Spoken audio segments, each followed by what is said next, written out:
is a nanoparticle. It is a very frequently used technique.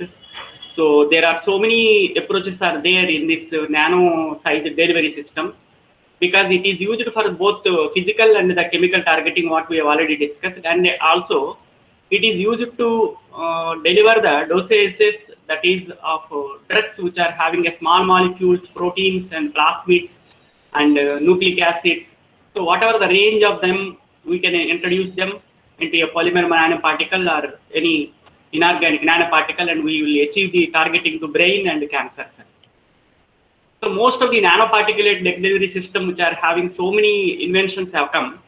So some more which are present are the dendrimer and gold nanoshells and solid nanoparticles, the polymer micelles, and we have got quantum dots and nanotubes, liposomes, fillarins. So we are also going to have a neosomes, aquasomes, so whatnot. So many are there available. So these are all, they are present uniquely. Similarity is that they are in the nano size, but they have got unique advantages and properties to meet the demanding situations, to find the utility in the diagnosis and the treatment. Both we need to use. First we need to prepare them, then we need to evaluate them. The second one, which is more frequently and better used and successfully enter into the market, and they are present and available in the market, is liposome. We are you are all knowing something in the B Pharm level, so this is only the repetition of them, and we are going to recapitulate their applicability to deliver to our particular syllabus. So these composite structures are made up of phospholipids. The phospholipids are the basic components present in the biological membranes. So this is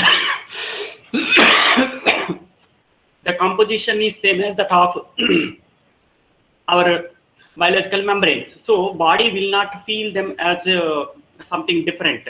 They are same as that of what it is present within the body. But only the problem is when they are carrying some drug, the body may sense them as a foreign. It means something not relevant to me, because the drug is extraneous chemical, which is not already present in the body. It is foreign to the body. It wants to throw it out. So in turn, the liposome by themselves in the inert, they are non-toxic and non-hemolytic. They don't bring the changes in the RBC, like swelling of RBC and shrinking of the gall, which are breaking the layers of the RBC. And also they are non-immunogenic because of their composition, which is same as that of our biological membrane. Even upon repeated injections also, they are biocompatible, and they are also biodegradable and easily engulfed by the reticuloendothelial system, and they will be recycled without any problem. So there are two things which are present frequently being used. These unilaminar lymphosomes, and they are typically in the lower size in the range. So with different targeting ligands, and they are attached to their surface. Most of the drugmoids, they will be having attached to their surface, allowing for their surface attachment and accumulation in the pathological areas for the treatment of the disease. This is a smaller in size and only one layer. Because of that small in size, they are present when compared to remaining liposomal groups. And they can be designed to avoid the clearance of mechanism of the reticuloendothelial systems also, that we have already seen by the pegylation. If you see here in the in this diagram, so what you are going to do is the protective first internal, you are going lipid bilayer.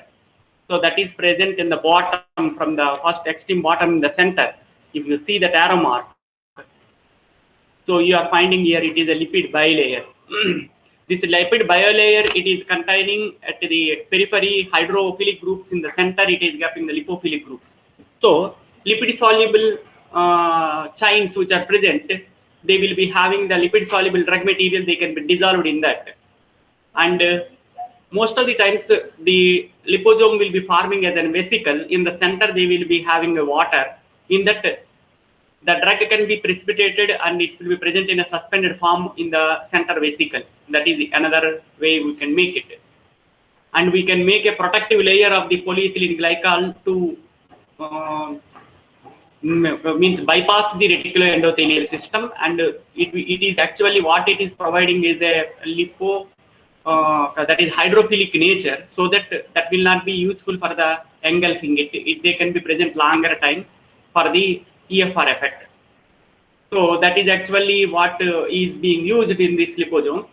But when you are using it in the passive targeting, and this is the one which we are going to have as a physical mean of delivering a drug, but we can make it a chemical and active targeting by attaching a antibody. If you see the red colored the spirals which are present here in the extreme right, so this is an antibody. This chemical nature which have got a specificity of certain receptors in the cells, whether they are present in the brain or cancer. Because of their specificity, if you don't attach them, this liposome will be used for the physical targeting, and this will be used for the passive targeting. But when you are tagging or you are making a bonding of or linking of this antibody to the surface of this liposome, then what will happen? This liposome, which is containing drug in the center and lipophilic drugs which are dissolved in the lipid layer, they will be taken to the particular site by having a affinity of this antibody with the receptor. This receptor and the antibody are specific in nature. It will not be present in any another part of the cell, any another part of the organ, or any another part of a body. It will be peculiarly present in the same tissue, peculiarly targeting and making it getting attached to only cancer. This is actually uniqueness of this tagging and linking the antibody. Because of that reason, we are converting our delivery system. Previously, it is a passive. Now we are making it as an active delivery system, active targeting. And previously, it is a physical targeting because it is having unilaminar or multilaminar of a particular size, and physically it is getting entrapped. Now we are making it a chemical because the chemical nature of this antibody is making a specificity, so it is becoming a chemical targeting. Now you can understand most of the delivery systems what we are seeing now, they have got their own capability of this. They can be made available for any one of the targetings which we are making it. And whatever we have seen in the previous cases like active, passive, physical and chemical and inverse, they can be employed. These all delivery system can be employed in those approaches and the concepts. Because of that unique nature, we are going to use according to our suitability and budget and ease of preparation a particular nanoparticle delivery system to treat the diseases of the brain and the cancer treatment in the tumors or anywhere in the body. Here it is the second approach is a liposome. So to combat the clearance by the reticuloendothelial system, what we are doing is an external sheath like a polyethylene glycol can be added to the surface of the liposome, increasing the mole percent of the pH on the surface of the liposome by the 4 to 10%, not more than that. Otherwise, it will get dissolve the lipoidal one and break the cleaves and make the disturbances, and entity of the liposome will be disturbed. 10% significantly increased the circulation time in vivo when it is observed in the in vivo system from the 200 minutes to 1000 minutes. It is very much 5 times more, and bioavailability more. Targeting index is also going to be more. This pegylation of the liposomal carrier elongates the half-life of the construct what we have made, and we have entrapped the drug, whether it is a ligand or it may be a bigger molecule like a protein, while maintaining the passive targeting. So this carrier system is commonly used for the anti-cancer treatment, as the acidity of the tumor mass caused by an over-reliance on the glycogen sticker the drug release from these moieties. So I have already mentioned when you are tagging with the antibody or specific, then it will be going to be active and it will be acting going as a chemical mean of targeting. The second approach, the frequently being used after this nano liposomes and nanoparticles are the missiles. This is very simple in use. Because of that reason, they came into the existence. They are very easy to manufacture, and they are very easy to scale up, and they are pretty available in the components what we are regularly used from the GRAS list of excipients. Most of the times, so many excipients are present in the generally accepted for the use in the pharmacy, in the GRAS list. You can select them and you can employ them as a missile, because their preparation is as good as preparing like a solution. Just you add your solute into a solvent, they will be accumulating initially at the surface, and after that they will be having a critical micellar concentration. After that they are forming the missile and enter into the bulk of solution. They will be having, depending upon the nature, and they will be having their a core as a lipid soluble, and you can entrap the drug of a lipid soluble in nature. They are prepared from the amphiphilic, means they are having a both the charges, like positive and negative, like carboxylic acid minus and amine NH3 plus. They consist of the both hydrophilic and hydrophobic monomer units. They can be used to carry the drug that have the poor solubility. In either cases, we can use them.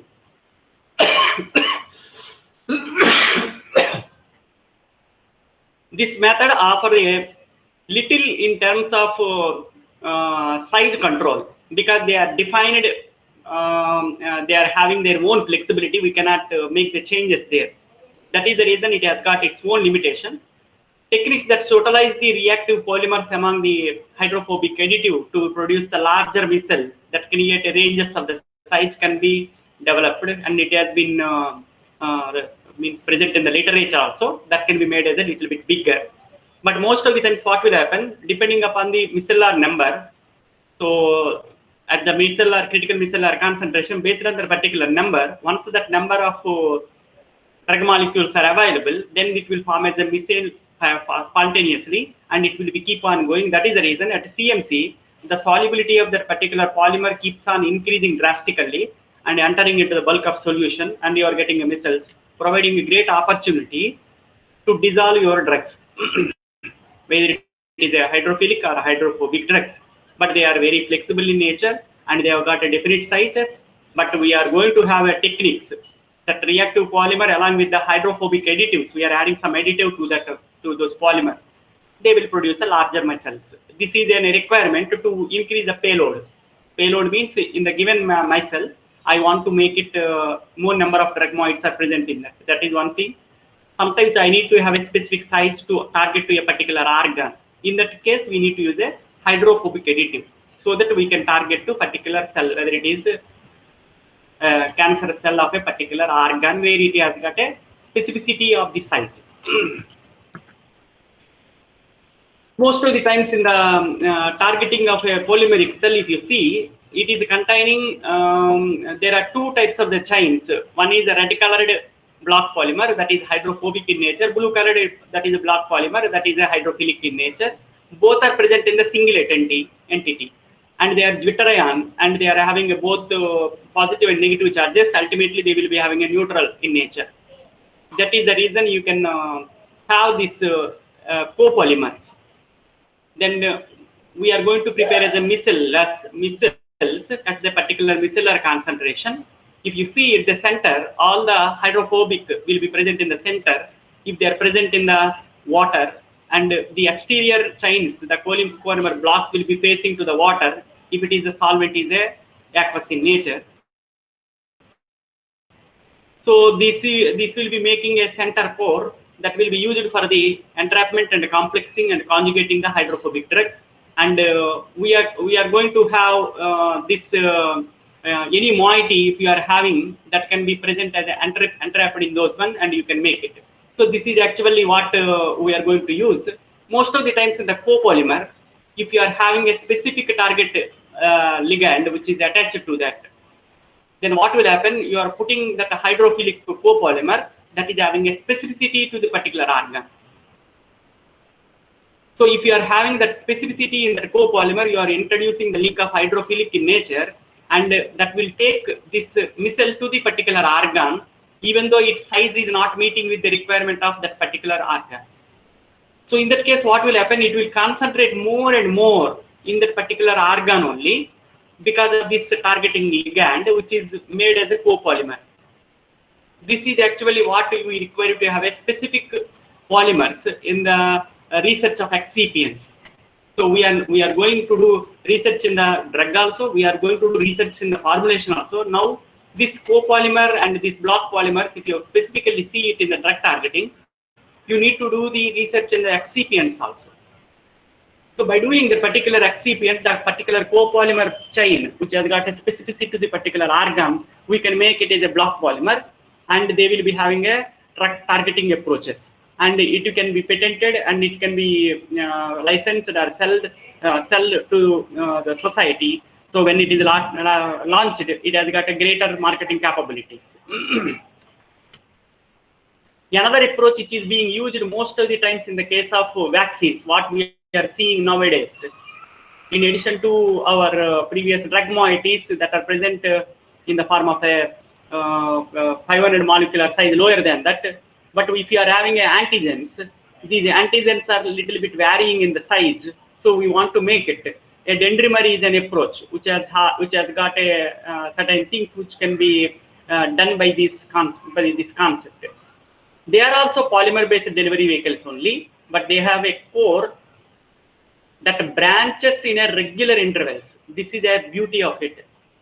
So, to form a small spherical and very dense nano carrier, in that carrier we can entrap our vaccine. Preferably, it can be used for nucleic acid, protein, and drug molecules also, depending upon the size of these branches. How much dense you are making that, so that it has got a entrapment capability. We can use it for the targeting to either brain, or it may be used for the cancer cell. So another one is which you require to make it a specificity, then you can make it a different branching and different sizes, and we can use it. See now in this particular diagram, if you particularly look into the dendrimer structure, at the center it is a green color, which is actually a core unit. Most preferably it can be a nitrogen like that, which will be present at the center. But if you are seeing the red colored one, that is actually a branching units. These branching units, like carbon atoms, they will be getting extended from the center core. So if you are keep on adding by activating them, and you are coupling, and you are going to have enhancement of this branching. When you are having a branching more and more, the particle will become a bigger and bigger and denser and denser. In the surface, you are going to make a particular ligand, or you are going to have an end grouping, so that you will be having a protection of it intact and making its viability for longer period of the time. So if you see this, how we are going to make use of in our targeting and entrapping our drug molecules, what is seen in this particular diagram. So the molecular information region and size and shape and directionality, it is present depending upon what the core you are using, and accordingly what branches you are selecting it. And it has got a surface, that is the terminal groups.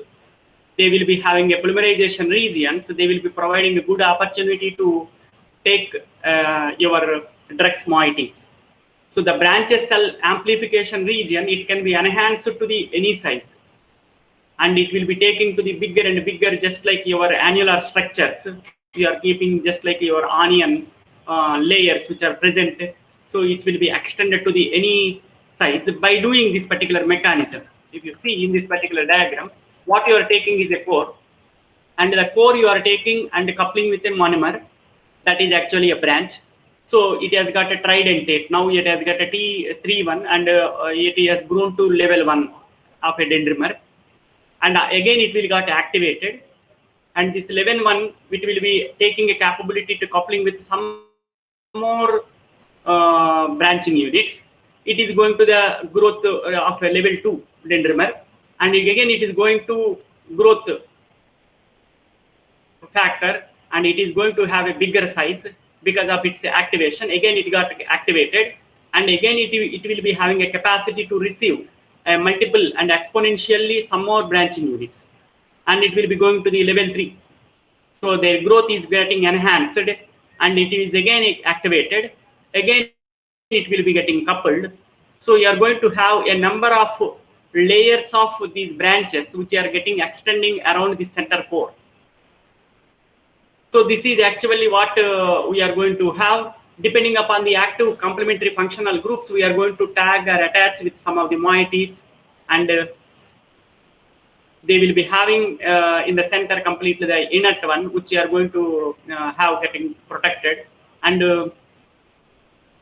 the inactive one which will be getting activated to make it the active complementary functional group to receive some more branches, or you want to end that and you want to receive any ligand or the drug, you can make it. Most of the times there are two approaches which are present. They covalently bonding onto the dendrimer and the surface, or they may be entrapped in the branching and they will be entangled in the branching depending upon the type of the drug moiety which you are inserting. That can be possible to have a specific targeting approaches for the different sized molecules like antigens. It is good use to for the vaccine delivery. Another one is biodegradable particles. Most of the times these particles are matrix systems only. We can call it is a nanoparticle, and this bioparticle, the ability to target to the diseased tissue as well as the delivery to the payload as the controlled drug delivery therapy, and passively it can be having it. But if you are having a biodegradable polymer bearing the ligands to certain receptors, P-selectin like endothelial selectin. So this endothelial selectin and ICAM1 have been found to adhere to the inflamed endothelium specifically. Even though this particle is a matrix system like a tablet, what we are preparing regularly in the conventional delivery, when you are making this biodegradable particle and making a specificity in the matrix system by itself, and it is also very simple. When like your you got missiles, what you are doing a simple preparation, here also you are preparing a bigger solid and breaking a size to the desired level.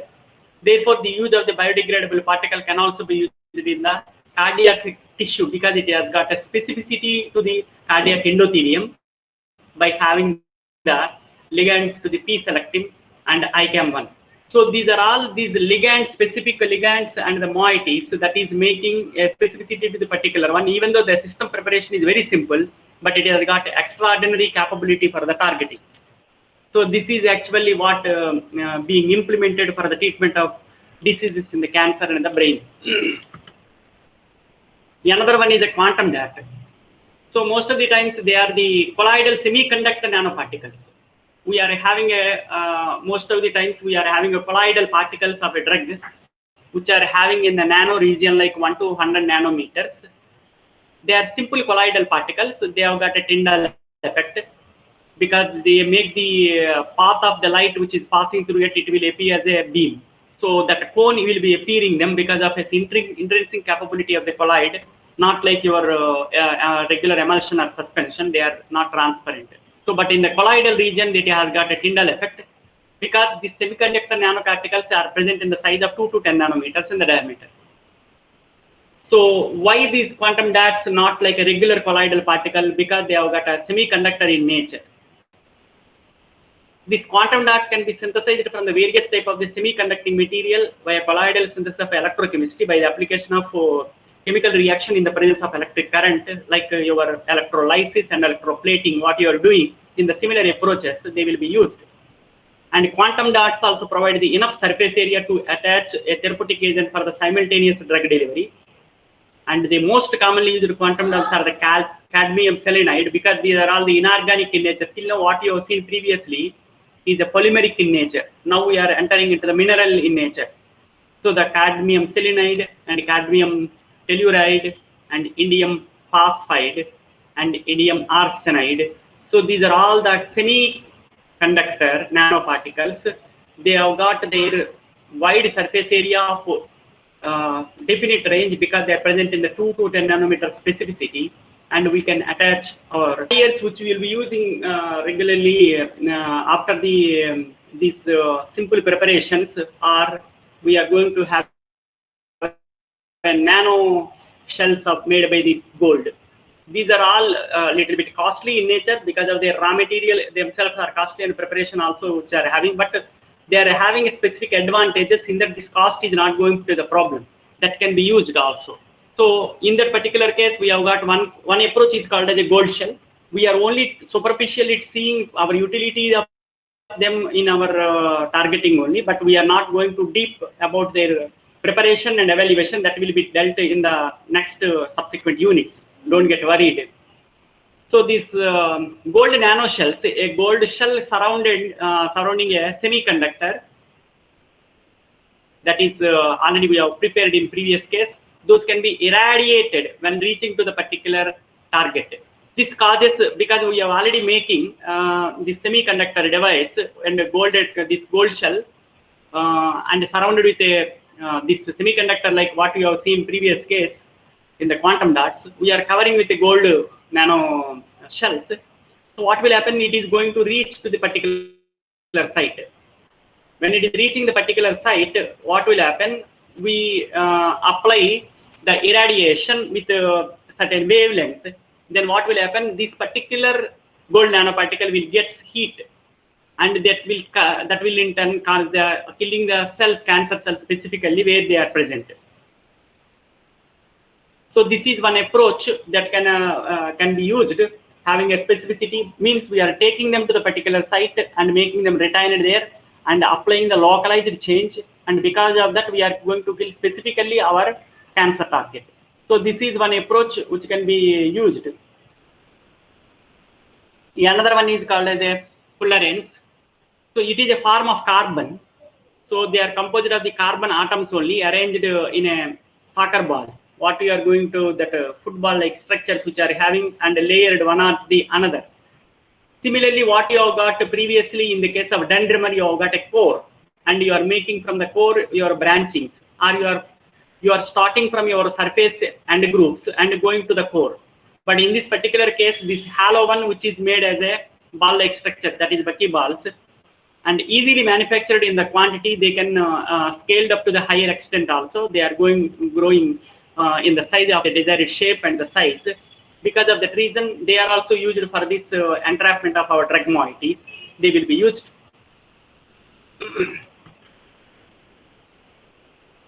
Most of the times, in order to have a specificity, we need to have some chemical modifications, and we can use the artificial DNA nanostructures also. This is very much important in our 5th unit. How our nucleoside delivery systems and proteins, particularly delivery in the gene therapy, which we are going to know in the Natron words. So this type of artificial DNA nanostructures are very much useful in the drug targeting. We need to learn that particular concept also. Most of the times, the success of the DNA nanotechnology in constructing the artificially designed nanostructures out of the nucleic acid. So we are having that most of the times this is prepared in the bio cell factory, whatever it is present in the body. So most of the times the cell itself acting as a pharmaceutical plant, and that will prepare the drug of a protein by itself internally. Even if you want to prepare externally also, we need to use the cell, or it is a bacterium or any microorganism, to assign the synthesis, and we are giving a duty to prepare them in the biological manner. But this artificial DNA nanostructure is not like that, which is not present in the live system to prepare your desired sequence. We can have this DNA nanotechnology, which is used artificially. We can have a nucleic acid sequences which are presented in the DNA. So combined with the demonstration of the system of DNA computing, so we can have analysis also what the sequence is present and how it is getting extended, making the codons. So it has led to the speculation that artificial nucleic acid nano devices can be used to target the drug delivery system based on directly sensing its environment, because they have got a genetic material which are present in that, and it has got a specificity to the receptors. We can tag these nanostructures to the any above mentioned nanoparticles, like whether it is a quantum dot, it is a missile, or it may be a dendrimer, it is a nanoparticle or liposome. We can tag these artificial DNA nanostructures to have a specificity. And we need not use the recombinant DNA technology, like a regular what we are using for the synthesis of our vaccines. What you have got a Covishield or Pfizer vaccine you are seeing. So here we don't use any microorganism carriers, and we are going to use directly in the artificially without using a biological life, and making it a desired sequence, and making it altering depending upon the need. So what we need to do is we entrap the drug in a particular nanostructure and tag this with DNA nanostructure, and taking to the desired tissue for the drug targeting. This is an approach which is becoming successful. These methods make use of DNA solely as a structural material and a chemical, and it is nothing to do with your genetic material, and it will not change your genome. Do not make any use of its biological role also. It is only for the carrier purpose. It is having a carrier to have a genetic information. It is going to reach to the particular area because of the genetic information. It is nothing to do with any your synthesis of a proteins, mRNA structures, and you are not going to have a transcription and translation. Such things will not be there. It is an artificial DNA. We can say it as it is used as an excipient in our drug targeting.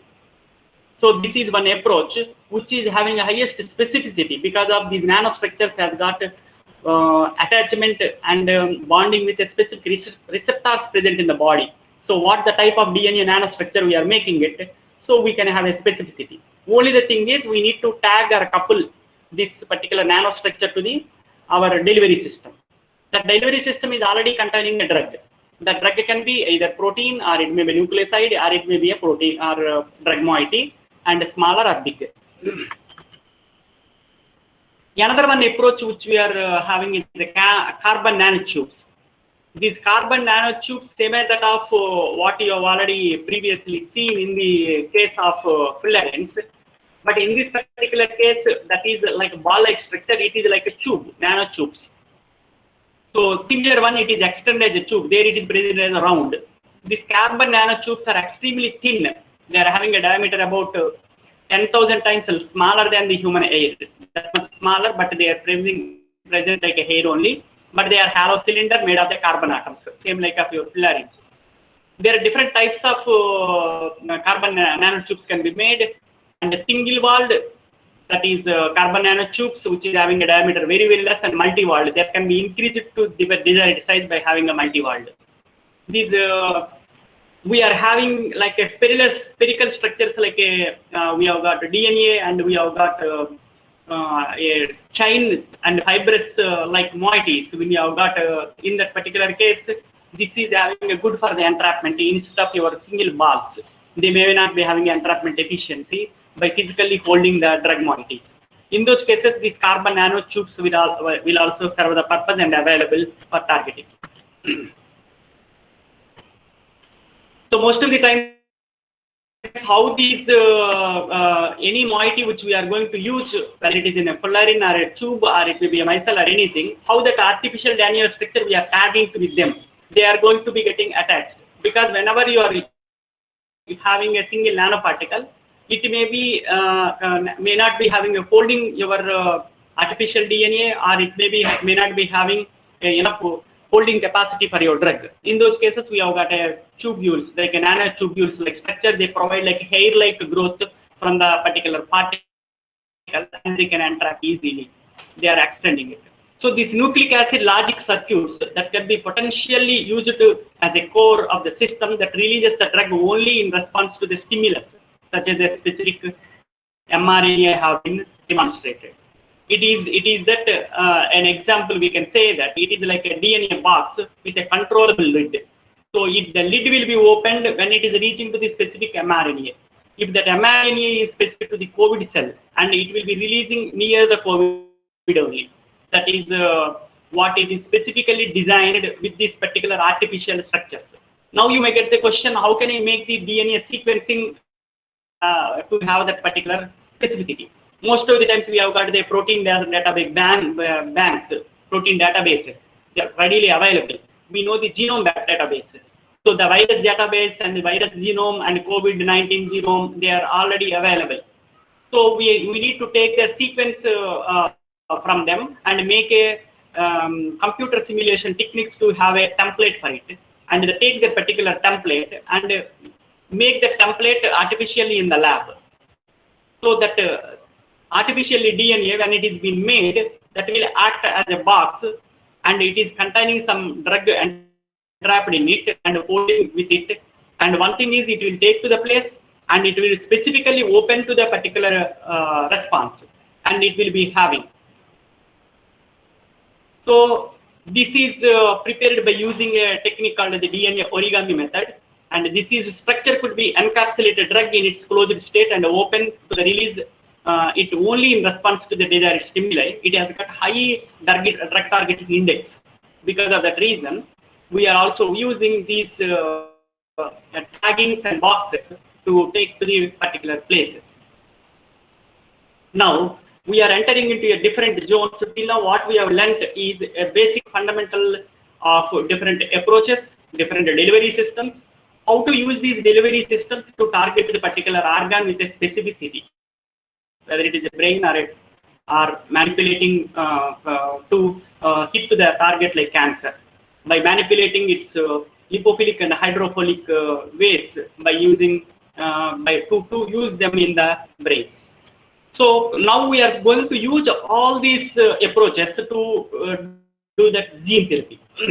Most of the times in the gene therapy, we are going to use not like regular molecules. We are not going to use a regular molecule like your aspirin and drug which are having a less than 500 nanometers. So this is actually what rule of 5 will not be following there. So we need to have some more approaches, and we need to understand some of the terminologies in order to enter in that to learn about them. So once you are able to learn that nucleic acid delivered gene therapy, and we are going to see the pharmacokinetics and go a little bit more advancements, how to use some more techniques for the available in these treatments. Now I will be seeing, this may not be directly given in the syllabus, and it is not helpful for your writing an exam. But this one which is making you to understand later on cases in the gene therapy very much easy without learning them. And it is, in fact, I can say that you are recapitulating what you learned in the B pharmacy and biotechnology. The same thing which you are doing now, and a little bit seeing that what are there, you know that, and just we will be understanding it. And in the next class, we are going to enter into gene therapy and nucleic acid delivery. So how we are going to use these systems to deliver them. That is actually what we are going to see. So we will be going a terminology wise.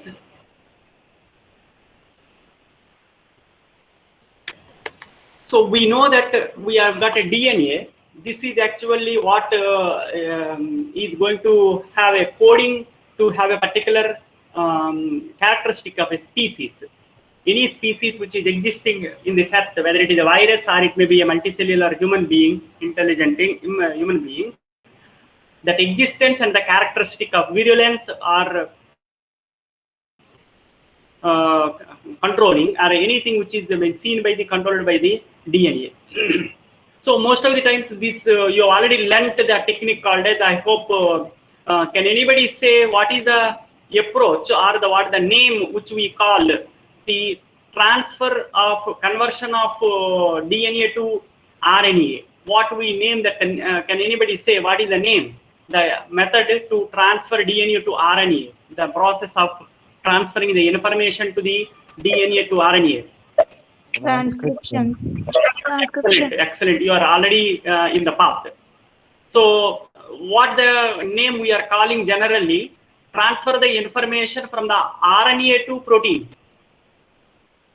Translation. Translation, yeah. So you already got it. It means we have got a DNA structure in our body. Being I am a human being, my DNA which is accessed and it is present as a unicellular moiety in the zygote in my mother's womb. It is that unicell, it is containing only one DNA. That DNA is now converted into what I am speaking is a trillions of cells which are containing the same DNA. I repeat it. This is actually what the unity of this universe. So I carry a DNA, it is specific to me. That means we are unique. We are unique piece in this world. Similarly, every creature, whether it is a bacteria or it is a virus or a fungi or it is a plant or it is an animal. So anything which is present in that, it is got a unique nature because of that is carrying with the DNA. That DNA, whatever it is present, is starting from a single cell. It is starting is from the single cell only, and it is going to the multicellular trillion cells, but that uniqueness is maintained in all the cells. That's what you need to understand. Now, How it is happening? Only because this uniqueness is maintaining. I am calling, I am teaching, you are listening, means you are different, I am different. Now why this difference has existed? Because you have got a unique DNA and you are made as a unique species, you are having as a unique entity, and I am having unique entity. My blood group is completely different, your blood group is different.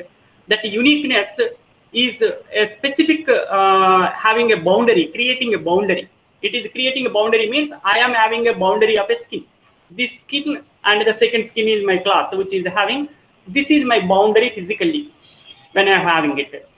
In this particular boundary, I am having this particular DNA as a unique for me. That is the reason I am calling this is Jagdish, and you are calling you are something else. And because you have got your own boundary, that boundary is different, this boundary boundary. How this boundary is different? Because this within that particular skin, whatever the cell we pick up, it will have the same DNA. That's it.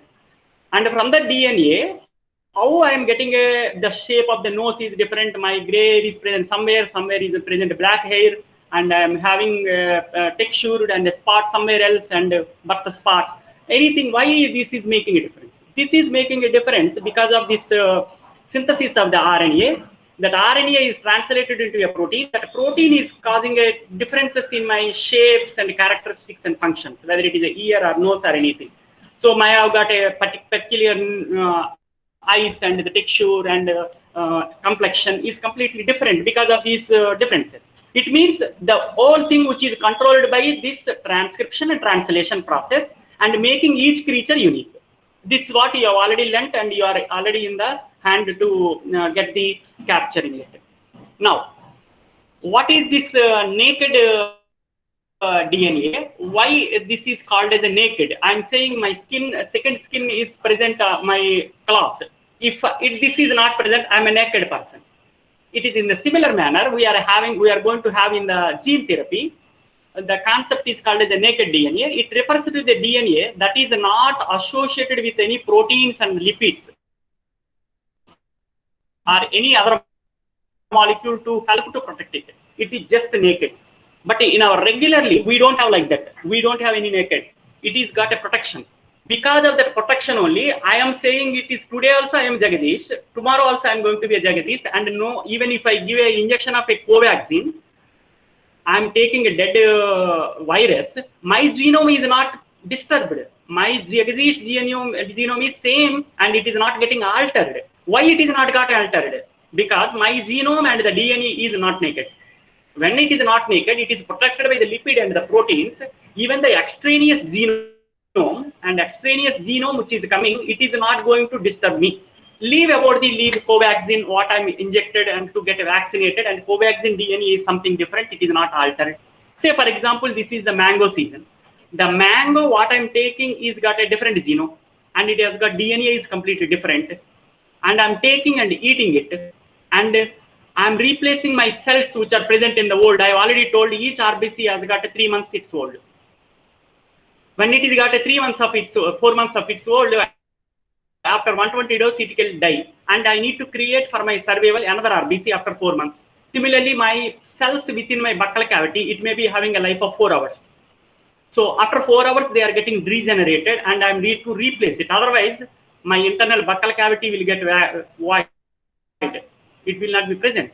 It means I'm losing my genome as a part, and my cells are getting lost, and it got degraded. But I'm replacing them.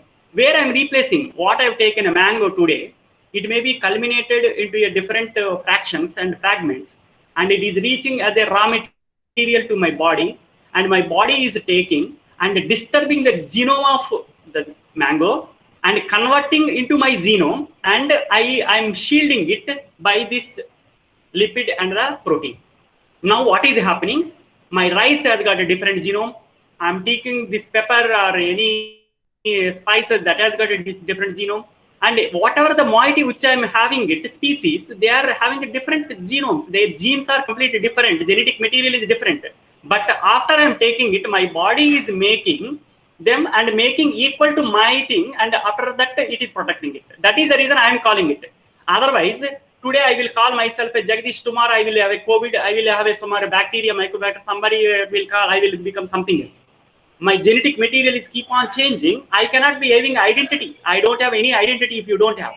Because of this intrinsic mechanism which is having, it is very much good. Otherwise, we would have died long back. And it is not death. We would have survived, but I cannot call this as mine. You cannot see me that, and this is my son. Or you cannot call me that. I'm appearing something different because my genome is changed, and I will not appear like this, and I will become different. But that protection is inbuilt, it is present for every creature. This is actually what the miracle is, and how it is being made, and that uniqueness.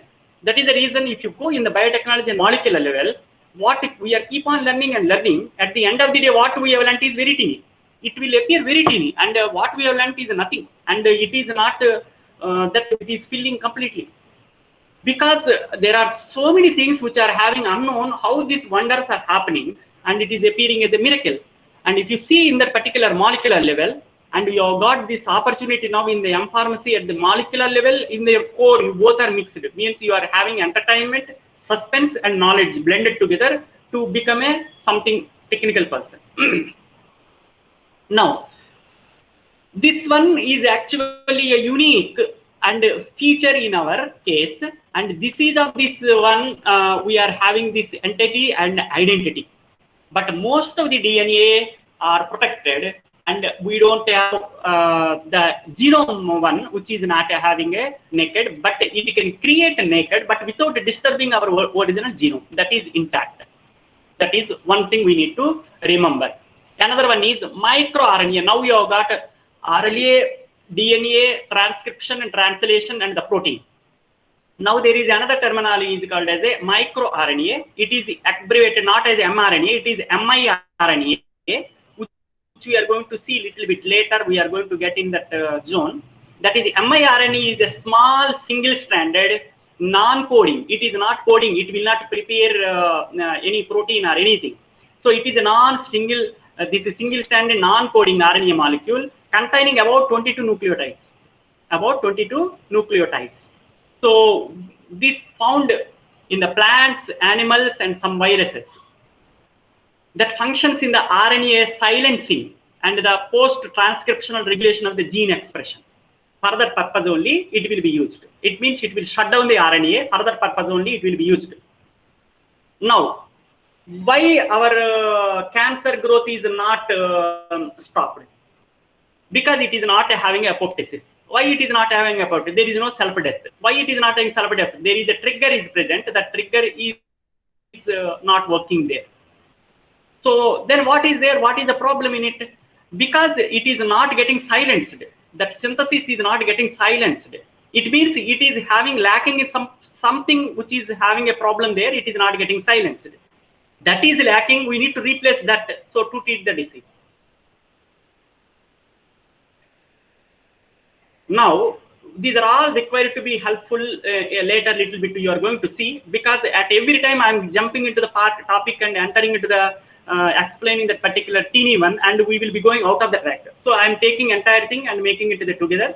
Later onwards we will be using these chunks into putting into the blocks to fill entire concept completely. So later onwards we will see. It means here nothing to do with your transcriptional process, but it's function of miRNA. Now at present you are thinking and keeping in your mind is to silence some transcriptional process and regulate the gene expression. It wants to shut down the gene, and again it is open the gene, trigger the gene, so they will be used. Another one is siRNA. It is not sRNA, it is siRNA. It is small interfering RNA, siRNA, sometimes also known as the short interfering RNA or silencing RNA, as previously which you have seen, because it is also a class of a double-stranded RNA. It is not a single-stranded, it is a double-stranded RNA. Now you are getting that point. What is the difference between the DNA and RNA? DNA is the one which is used for the transcription. RNA is used for the translation. Okay? When you are calling it is a single-stranded or a double-stranded, it is used for only translation or the transcription. It means it cannot generate a transcriptional process. It is not having nothing to do with your genome. Nothing to do with. There are some peripheral functions. It is being undergone. That's what I'm telling you. If you keep on learning and learning, your learning will be in such a way that you see, I need to learn some more else. It means Generally, we think that I have learnt that one, I need to learn less. It is not like that. When you are learning, it will increase the origins and you need to learn more. It will create more void and it will create. That is actually what the learning is. So this is what it is, a non-coding RNA. It is nothing to do with the translation also. It is not a transcription, it is not a DNA. So it is a RNA, it is not. So by itself, it is not making it a fingerprint or it is a copy. It cannot do it. It is also typically 20 to 27 base pairs in the length, similar to your mRNA. It is similar, operating within the RNA interference pathway. It is interfering. It is interfering. It means it will trigger or it will slow down. Such things it will be making it. It is nothing to do with your translation and transcription. It will interfere. Interfere means sometimes it will trigger, sometimes it will shut down, sometimes it will slow down. This is very much important later onwards what we are going to see. Another concept is called as a plasmid. I hope you already know it, but I am repeating. It is a small circular double-stranded RNA. Generally, the RNA, DNA, they are the straight lines. They are like spiral one. They are having like a threads. They are like a threads. So, which you are having an entire genome project, which you are stretching all the DNA and keeping it the distance which is traveled, which you can go from the Earth to Moon. That much distance it can be stretched. That is what it is being found. If you are stretching in further and without having any spiral, and it may be having further growth, we can go to Mars also. We don't know what is that. So this is actually what this is making a straight line, and most of the times it is spirally. After that it will be bending, and after that it is making as a dot, or it is like a particle. So this entire thing which is appearing as a particle, it is making a final structure of your protein. Generally it is having, or it is a final which is present as a DNA, which is entrapped and present in your nucleus. So this is actually a particularly different from the what you are regularly seeing. This is actually a circular in nature. It means it is and both the end are closed.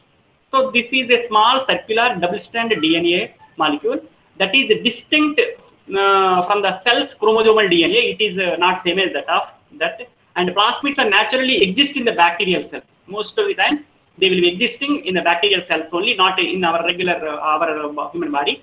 They can also occur they are in some eukaryotes. Often the genes are carried in the small plasmids, provide bacteria with genetic advantage such as the antibiotic resistance.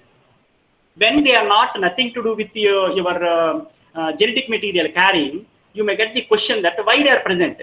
This is actually a defense mechanism. They are present. They are not going to use for the replication, but they are present for the survival. So their existence will be survival. These plasmids, which are present according to the environmental change, which is appearing as a foreign to them, and it will make a factory. That factory, it will synthesize a weapon. That weapon is having a chemical nature to neutralize the harmful effect of any extraneous chemical we are giving as an antibiotic. This is the reason.